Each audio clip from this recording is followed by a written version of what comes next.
né? Bom, vamos lá então, né? Bom, pessoal, no semestre passado, nós trabalhamos na última aula, o último conteúdo, a Guerra do Paraguai. Eu costumo dizer que o segundo reinado ele é dividido da seguinte forma. Segundo reinado, governo de Dom Pedro II, antes da Guerra do Paraguai. Segundo reinado, governo de Dom Pedro II, após a Guerra do Paraguai. A Guerra do Paraguai ela é um marco para algumas mudanças. A Guerra do Paraguai ela é um marco para algumas transformações na história do Brasil. E aí eu vou mostrar mais uma vez para vocês o quadro, né? Tá aí, fique à vontade. Alguns entraram depois. Eu vou mostrar para vocês mais uma vez o quadro. E você vai ver que o título da nossa aula de hoje é o Movimento Republicano Brasileiro. E o movimento republicano brasileiro, ele acontece durante o segundo reinado, ok, perfeito. Eu acho que isso é muito claro para vocês. Ele acontece no governo de Dom Pedro II e ele acontece após a Guerra do Paraguai. Por isso que eu digo, vai, tira foto, quem entrou aí depois, quem não teve a oportunidade de tirar foto, fique à vontade, ok? Perfeito? Bom, por isso que eu digo, divida o segundo reinado, que é um período muito longo, 49 anos de governo do imperador Dom Pedro II, divida na sua cabeça o segundo reinado antes da Guerra do Paraguai, segundo reinado após a Guerra do Paraguai. Por quê? Antes da Guerra do Paraguai, Dom Pedro II estava extremamente popular. Por quê? Brasileiro, conseguiu acabar com a instabilidade política, ou seja, conseguiu acabar com as revoltas.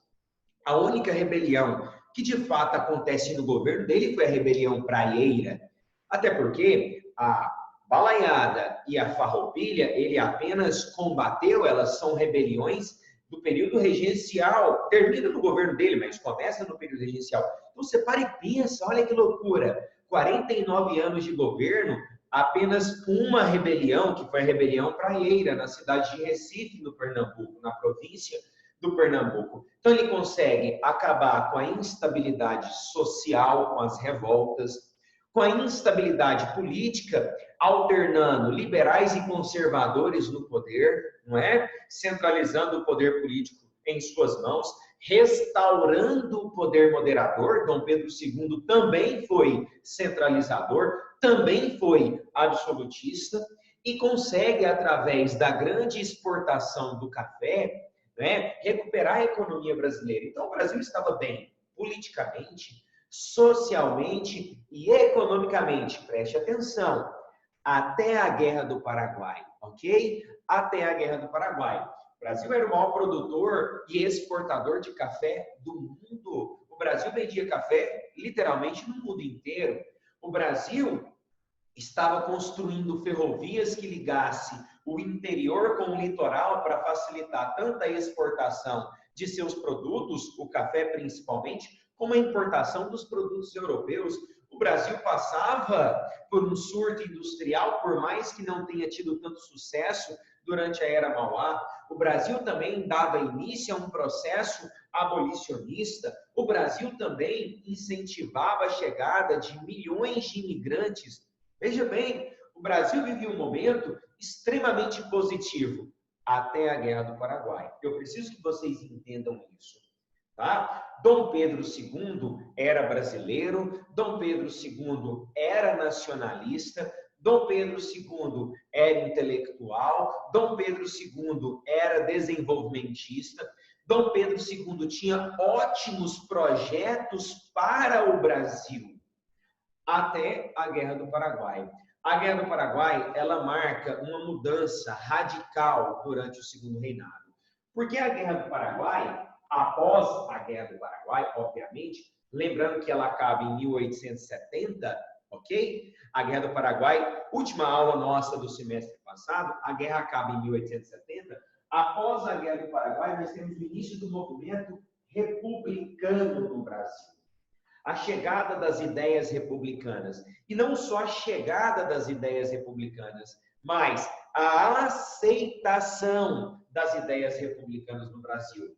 a popularização das ideias republicanas no Brasil. E tudo isso está ligado a quê? Ao desgaste do segundo reinado. E eu posso te dizer ao desgaste da imagem de Dom Pedro II. E aí você vai me perguntar assim, peraí. Quantos anos Dom Pedro II governou até o final da Guerra do Paraguai? Bom, se ele deu o golpe da maioridade em 1840 e a Guerra do Paraguai acabou em 1870, ele já governava há 30 anos. Gente, olha que loucura, cara. 30 anos no poder. Quem na história do Brasil governou o Brasil tanto tempo? Ninguém. Quem chegou mais próximo a isso, foi Getúlio Dornelles Vargas, que governou o Brasil 19 anos. Só que, olha só que interessante, mesmo com o desgaste do segundo reinado e o desgaste de Dom Pedro II, Dom Pedro ainda vai ficar no poder 19 anos. 19 anos ainda no poder do governo brasileiro. Totalizando 49 anos. Gente, nós estamos falando de meio século governando o Brasil. Então, é inegável, é inquestionável que Dom Pedro II era intelectual, Dom Pedro II era desenvolvimentista, brasileiro, nacionalista, e que tinha muita aceitação entre alguns grupos brasileiros. Inclusive, membros da elite gostavam dele, a população gostava muito de Dom Pedro II, só que com o tempo a sua imagem foi se desgastando. A primeira imagem clássica, eu gosto de 3 imagens de Dom Pedro II. A primeira imagem clássica dele é ele promovendo o golpe da maioridade com 14 anos de idade. Aquele rapazinho loiro, né, de farda, com a farda imperial, assumindo o governo brasileiro em 1840. Aquela imagem é clássica, eu acho que todos vocês já viram aquela imagem. A segunda imagem clássica dele, ele com uma balança, né? Tem quase todos os livros de história, ele com uma balança, segurando a balança, equilibrando liberais e conservadores no poder, equilibrando a elite agrária, né? Advogados e médicos no poder. E a terceira e última imagem clássica é ele sentado no trono e as pernas do seu trono quebrando, ou seja, o fim do governo dele. Ele já velho, barbudo, cabelo bagunçado, barba branca e o trono, né, quebrando, ou seja, o segundo reinado quebrando, ok? Vamos lá, vamos para as perguntas. Bom, professor, quando estava resolvendo alguns exercícios das revoltas regenciais, encontrei uma questão em que o seu gabarito caracterizava a Sabinada como uma revolta elitista, questão da FGV. Queria saber se caberia recurso nessa questão ou se ela pode ser considerada elitista para alguns vestibulares. Olha só, Lucas, lembra que a gente disse que a Sabinada ela foi uma revolta da classe média? Né? Ela é uma revolta da classe média. Se eu não me engano, foi eu que, inclusive, coloquei essa questão para vocês, aquele material que o Célio solicitou para vocês fazerem nas férias, não sei se foi, né? Mas eu conheço a questão. Então, a classe média, ela faz parte da elite. Agora, errado estaria se estivesse assim, ó, a Sabinada foi promovida por membros da elite agrária. Não foi bem isso. A Sabinada foi promovida por advogados, por médicos, né? Tanto que Francisco Sabino, ele era médico e também militar, ok? Então, a Sabinada, ela foi promovida pela classe média, e a classe média, ela é uma certa elite. Eu, particularmente, gosto mais quando os vestibulares colocam claramente, a Sabinada foi uma revolta da classe média. Agora, popular, cabanagem, popular, balaiada, revolta dos malês, uau, uma das mais importantes revoltas de escravos e popular da história do Brasil. Elitista e com forte participação popular, farroupilha, e uma revolta da classe média, que de fato foi da classe média, eu acho que eu deixei bem claro isso para vocês, que foi o caso da Sabinada, ok? Perfeito? Segunda pergunta, vamos lá, pode me mandar as perguntas aí, as dúvidas, ok?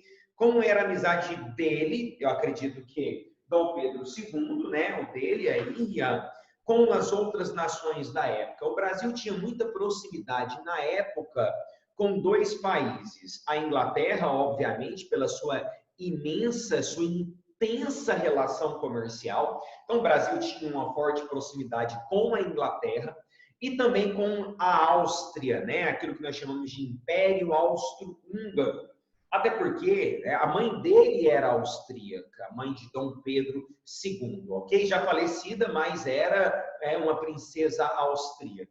Show de bola? Ele tinha, então, a proximidade com esses países. E o Brasil tinha uma boa relação com alguns países americanos, que era o caso dos Estados Unidos. O Brasil tinha uma boa relação comercial com os Estados Unidos. A gente vendia muito café para os Estados Unidos, né? A gente vendia muito café para a França. O ano passado, alguns anos atrás, caiu uma questão no Enem, era uma boutique mesmo, né? Boutique em Paris significa tipo empório aqui no Brasil. Estava escrito boutique, né? E estava escrito na porta de um comércio em Paris, café brasileiro, né? Então o Brasil vendia muito café também para os franceses. O Brasil naquele momento estabelecia uma forte relação comercial com muitos países. Porque além de exportar o café, o Brasil também exportava látex, o Brasil também exportava, já no segundo reinado, a borracha, o Brasil exportava cacau, o Brasil exportava todo tipo de produto. O café era a base econômica, perfeito, ok?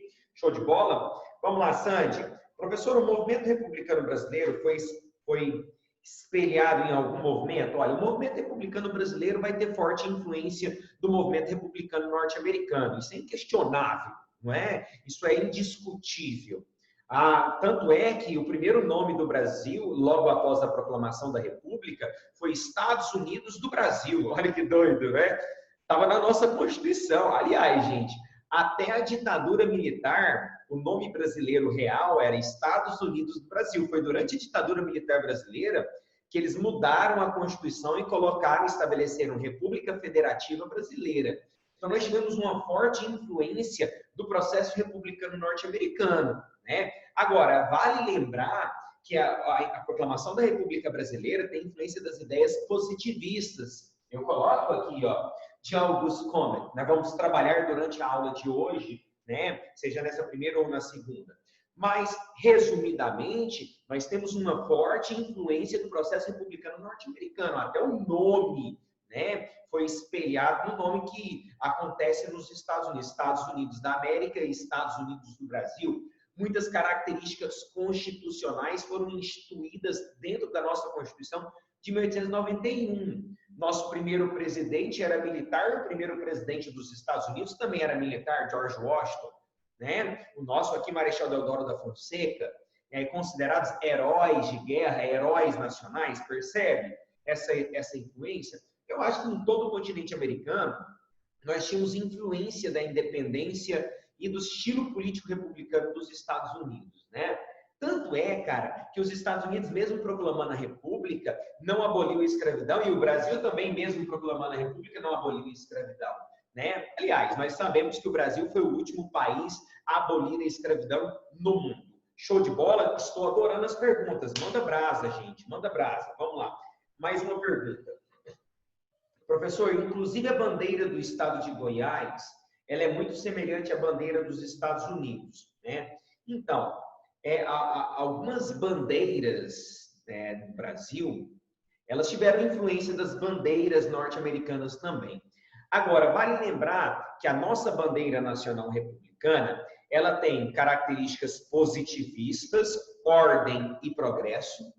Eram características do positivismo da época, que pregava a ordem, a organização da sociedade, a organização constitucional e o progresso da nação. Isso é positivista, puramente positivista. Não sei se vocês já estudaram isso em filosofia, certo? E aí as cores estavam associadas a algumas características aqui nacionais. O verde da floresta amazônica, o amarelo do ouro brasileiro, né, que foi explorado durante o período colonial, o azul do céu brasileiro e assim por diante, né? Ok? Perfeito? Show de bola, ótimas perguntas. Vamos então dar sequência aqui. Então, o movimento republicano brasileiro, já digo a vocês, não se esqueçam, acontece após o término da Guerra do Paraguai, após um forte desgaste do segundo reinado e do governo de Dom Pedro II, ok? E de uma forte impopularidade. Olha isso aqui, ó. Olha o que eu coloco em destaque. Uma forte impopularidade do imperador. Enquanto antes da Guerra do Paraguai ele era extremamente popular pelo seu nacionalismo, pelo seu desenvolvimentismo e pela sua grande capacidade intelectual, agora ele estava extremamente impopular. Olha só que não é coincidência. Olha só que a Guerra do Paraguai ela tem forte influência no nosso processo republicano. A Guerra do Paraguai ela acaba em 1870. A Guerra do Paraguai acaba em 1870, ok? E o Manifesto Republicano foi publicado no Rio de Janeiro e São Paulo em 1870. Percebem? Os militares começam a adotar as ideias republicanas e positivistas. Cara, por que você reforça tanto os militares? Gente, o ato da proclamação da República Brasileira foi um golpe militar, que fique bem claro isso para vocês. Foi um golpe militar. Por que foi um golpe? Golpe é quando você tira um governo legítimo, Dom Pedro II era um governo legítimo, popular ou não, ele era um governo legítimo. E por que militar? Porque foi Deodoro da Fonseca, com o apoio do Exército, que proclamou a República e expulsou Dom Pedro II do Brasil, certo? Então foi um golpe militar. E esses militares que apoiavam o próprio Deodoro da Fonseca, Floriano Peixoto, vice-presidente, depois segundo presidente brasileiro, esses militares eram influenciados pelas ideias de ordem e progresso do positivismo. Do filósofo Auguste Comte. E ficou claro isso, né? Então, o positivismo é um legado do iluminismo, pregava a proclamação de uma república, a divisão dos três poderes e independência dos três poderes, né? Que eles sejam autônomos, um governo onde a população escolheria os seus próprios governantes, um governo mais liberal, onde teria maior participação política de sua própria população. Então, esse positivismo de Auguste Comte vai influenciar os militares. E esses militares, junto com a elite agrária, junto com alguns intelectuais republicanos, vão publicar o Manifesto Republicano Brasileiro em 1870. Ficou claro para vocês isso? Então, em 1870, foi publicado inicialmente em São Paulo, no Rio de Janeiro, e depois se esparramou pelo Brasil, o Manifesto Republicano, que seriam os ideais republicanos sendo publicados para os leitores brasileiros. A ideia era propagar as ideias republicanas no Brasil e ponto final. E ponto final. 2 anos depois que foi publicado o Manifesto Republicano, olha isso aqui, 2 anos depois, nós temos aqui a fundação do Partido Republicano Brasileiro. Esse partido foi fundado primeiramente na cidade de São Paulo. A cidade de São Paulo era uma cidade onde você tinha membros da elite agrária, onde você tinha militares de alto escalão e onde você tinha um forte movimento republicano, onde você tinha características fortíssimas republicanas. Então, em São Paulo foi fundado o Partido Republicano, tanto é que o Partido Republicano Paulista é considerado o partido mais antigo do Brasil regional, porque primeiro foi fundado o Partido Republicano, certo? E depois foi fundado o Partido Republicano Paulista. Então é considerado o Partido Republicano mais antigo do Brasil regional, de uma região específica da província de São Paulo. Depois foi criado o Partido Republicano do Rio de Janeiro, e esses partidos, inclusive, vão ser muito fortes, vão se destacar muito lá no início da República. Não é? Lembra da política de café com leite, Partido Republicano Paulista com Partido Republicano Mineiro, que a gente vai trabalhar aí no decorrer dessas próximas aulas, nas próximas semanas. Perfeito? Tranquilo, gente? É muito importante vocês entenderem o que eu estou explicando para entender o ato da proclamação da República Brasileira. E esse semestre eu aconselho a vocês a não perderem nenhuma aula, até porque nossa primeira aula é muito cedo, 8 horas da manhã, porque a gente vai trabalhar a República e o Enem, gente, de 16 a 18 questões, geralmente a maior parte vem República Brasileira, né? Vem República Brasileira, é o assunto mais recorrente e eu, como professor, acredito sim na recorrência desses conteúdos, ok? Perfeito até agora? Nenhuma pergunta? Bom, aí eu te pergunto, né? Tá lá no seu vestibular, tá lá no Enem, você que vai prestar também outros vestibulares, nós teremos aí, acredite, muitos vestibulares no final do ano, alguns online, outros presenciais, porque eu tenho fé, né, que a gente vai ter uma vacina até o final do ano, eu acho que vocês também estão com essa fé. Eu pergunto para vocês, quais motivos levaram à proclamação da República Brasileira? Agora ficou muito fácil, né? Ficou muito claro depois de toda essa explanação que nós tivemos aqui agora, depois de toda essa explicação. Primeiro motivo, eu coloco até em destaque aqui, se vocês observarem, primeiro motivo, né, que levou à proclamação da República Brasileira foi a impopularidade de Dom Pedro II. Olha isso aqui, ó. A impopularidade de Dom Pedro II é indiscutível. Extremamente impopular. E aí, se você me pergunta mais uma vez para a gente poder reforçar, Caleb, caracteriza-se em poucas palavras o que levou à impopularidade de Dom Pedro II. Vamos lá, muito simples, muito fácil. Primeiro, a vitória da Guerra do Paraguai foi muito importante para o Brasil. O Brasil conseguiu destruir um concorrente na produção têxtil. O Brasil conquistou territórios na fronteira com o Paraguai. Porém, o Brasil contraiu uma dívida muito grande. Olha aqui, ó. Dívidas por causa da Guerra do Paraguai. Dívidas com os bancos ingleses. Não só dívidas com os bancos ingleses, mas também uma forte dependência do governo inglês e dos bancos ingleses e do comércio. E você vai falar, mas o Brasil já era dependente, Caleb. Pois bem, o Brasil já era dependente e agora ficou pior, ficou ainda mais dependente. O Brasil ficou extremamente endividado com os bancos ingleses. Fora, gente, que nós tivemos mais de 100 mil mortos. Estima-se em algumas bibliografias que o Brasil perdeu 120 mil homens na Guerra do Paraguai. 120 mil homens. Olha, se você parar para pensar em guerras que o Brasil participou, foi a maior tragédia da história brasileira. Porque o Brasil não lutou diretamente a Primeira Guerra Mundial. Acho que vocês já estudaram isso. Lutou diretamente a Segunda Guerra Mundial após Hitler atacar 2 navios comerciais brasileiros com seus submarinos. Mas o Brasil teve uma perda de 2 mil homens, pouco mais de 2 mil soldados na Segunda Guerra Mundial.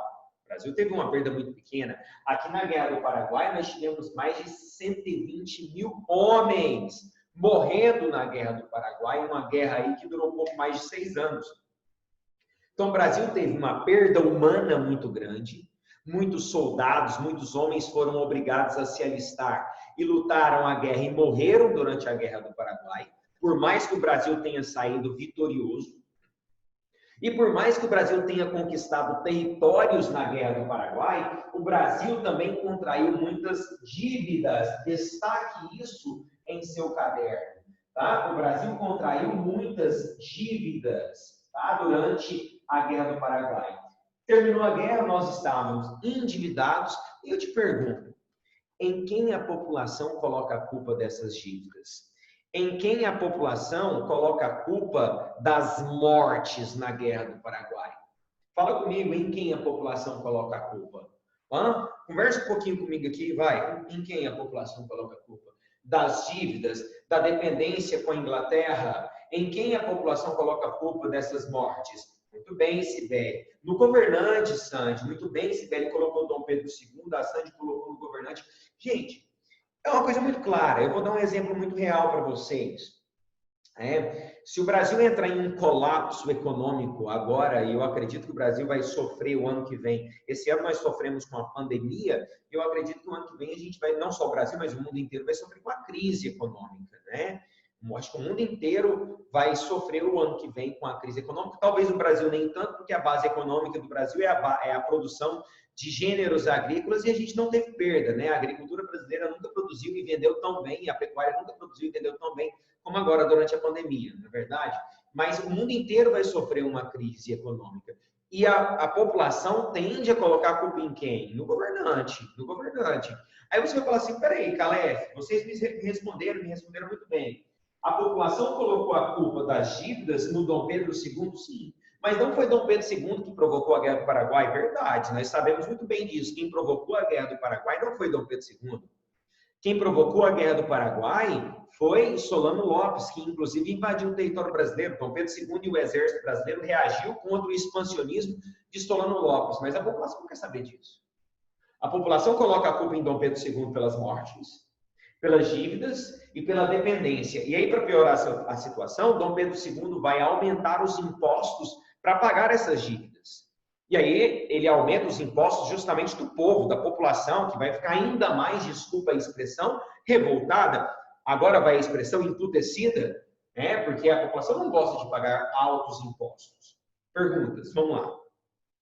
Professor, a Guerra do Paraguai foi uma guerra que foi, de certa forma, levada ao extremo, porque ela só acabou quando Solano foi pego? Sem dúvidas. Eu até, inclusive, questiono, viu, Aguimar? Eu questiono o Brasil ter ido até o fim, até Assunção, a capital do Paraguai, cara. Não era necessário, mas enquanto Solano Lopes não foi morto, o Brasil não parou, não acabou com a Guerra do Paraguai. O que levou à destruição do Paraguai, o que levou, assim, estima-se de 80% a 90% dos homens do Paraguai morreram naquela guerra. Você consegue imaginar? De 80% a 90% dos homens morrendo em uma guerra, né? E o Brasil também tendo uma enorme perda humana nessa guerra. E é aí que a população enfia o dedo na cara de quem, gente? Enfia o dedo na cara de Dom Pedro II, né? Culpando ele pela guerra, pelas perdas, pela dívida, pelos impostos, se você quiser acrescentar aqui, ó, em algum lugar, né? Você pode colocar assim, ó, aumento dos impostos para pagar as dívidas.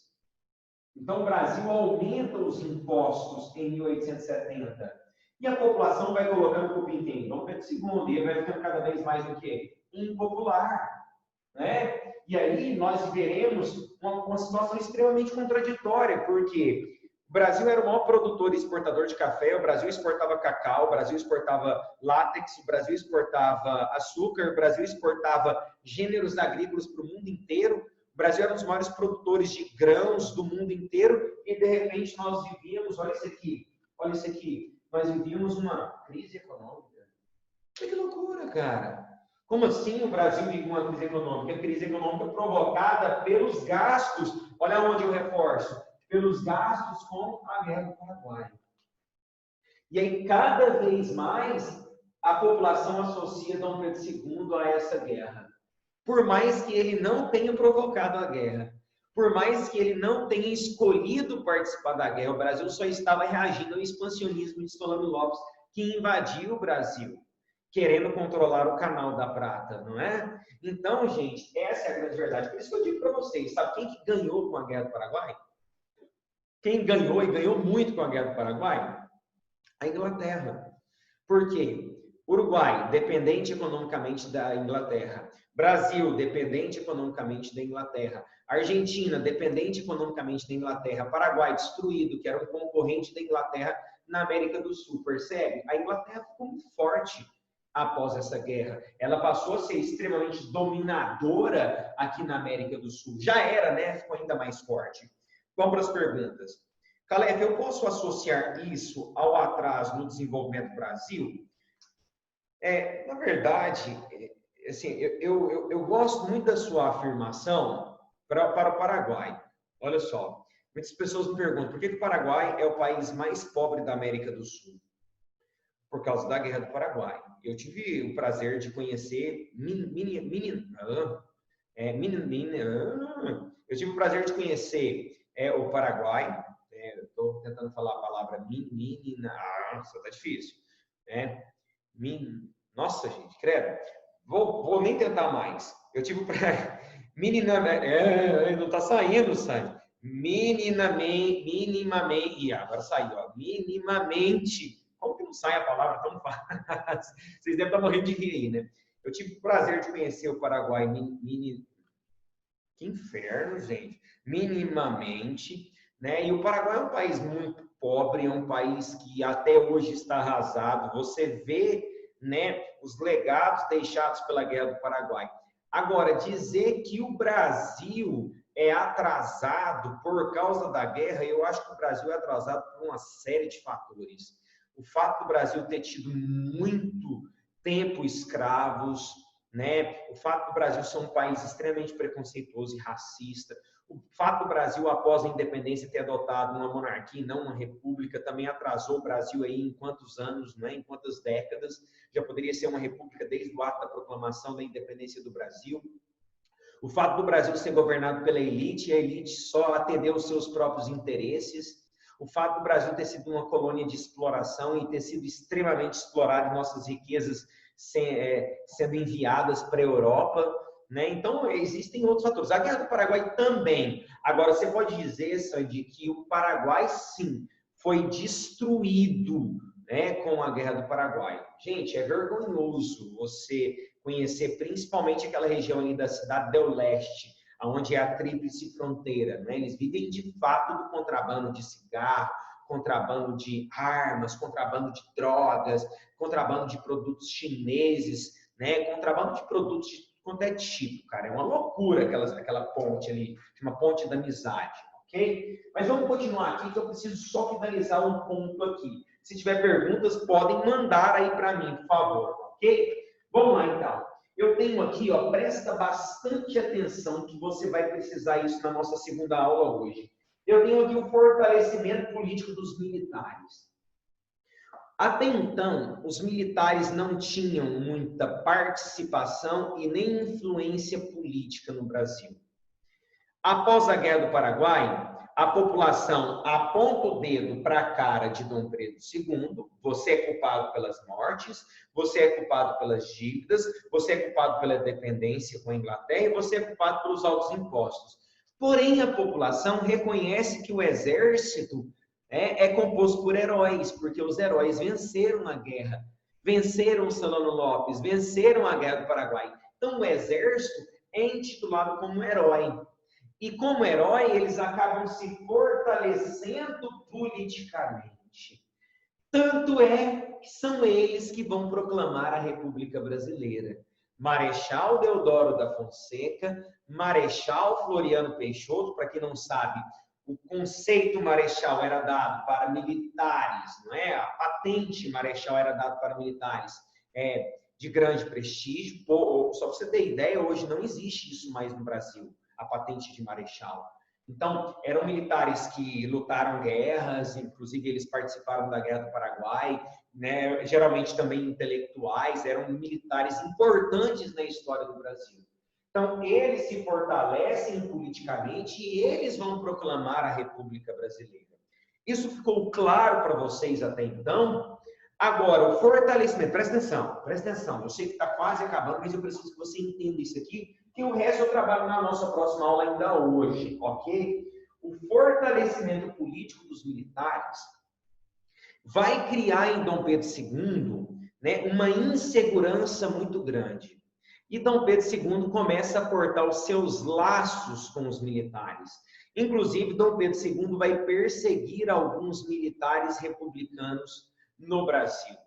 Há um caso, que eu vou explicar na próxima aula, de Dom Pedro II chegar a fechar o clube dos militares na cidade do Rio de Janeiro e prender alguns oficiais, né, pela sua insegurança, porque ele percebe que os militares estão ficando politicamente muito fortes e questionando o seu poder, questionando a legitimidade do seu governo.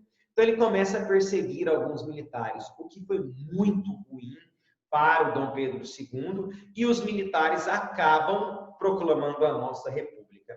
Até aqui, tudo bem? Tudo bem ou não, gente? Para a gente finalizar essa aula, isso aqui eu quero trabalhar na próxima aula, só até aqui o vermelho, ó, só até aqui. O processo abolicionista também levou à impopularidade dele. Por quê? O processo abolicionista agrada alguns grupos, né? Agrada alguns grupos, principalmente os intelectuais, que já eram contra a escravidão. Porém, a elite agrária que possui escravos vai ficar revoltada com Dom Pedro II. Então, o processo abolicionista que levou o fim da escravidão no Brasil com a Lei Áurea vai aumentar a impopularidade de Dom Pedro II. Vale lembrar, né, que após a Guerra do Paraguai nós teremos ainda a criação de duas leis, né, duas leis antes da Lei Áurea, a lei, né, do sexagenário e a lei do ventre livre, depois a Lei Áurea. Então, vale lembrar que o processo abolicionista, ou seja, o fim da escravidão, aumentou ainda mais a impopularidade de Dom Pedro II. Até aqui, tudo bem? Agora, gente, olha isso aqui, só para a gente finalizar.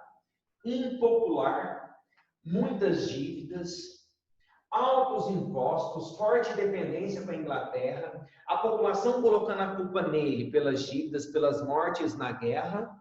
Em vez de buscar o apoio dos militares, ele começa a perseguir os militares. Em vez de buscar o apoio da elite agrária, ele incentiva o processo abolicionista, porque ele que promove o processo abolicionista. Os dias dele estavam contados. Ok? Até agorinha, na segunda aula. Beijo para vocês. Tem uma pergunta aqui, mas eu acho que vai acabar, hein? Então, eu posso afirmar que Dom Pedro II ficou sem nenhum apoio? Calma, Guimar, na próxima aula eu vou falar sobre isso, tá bom? Beijos.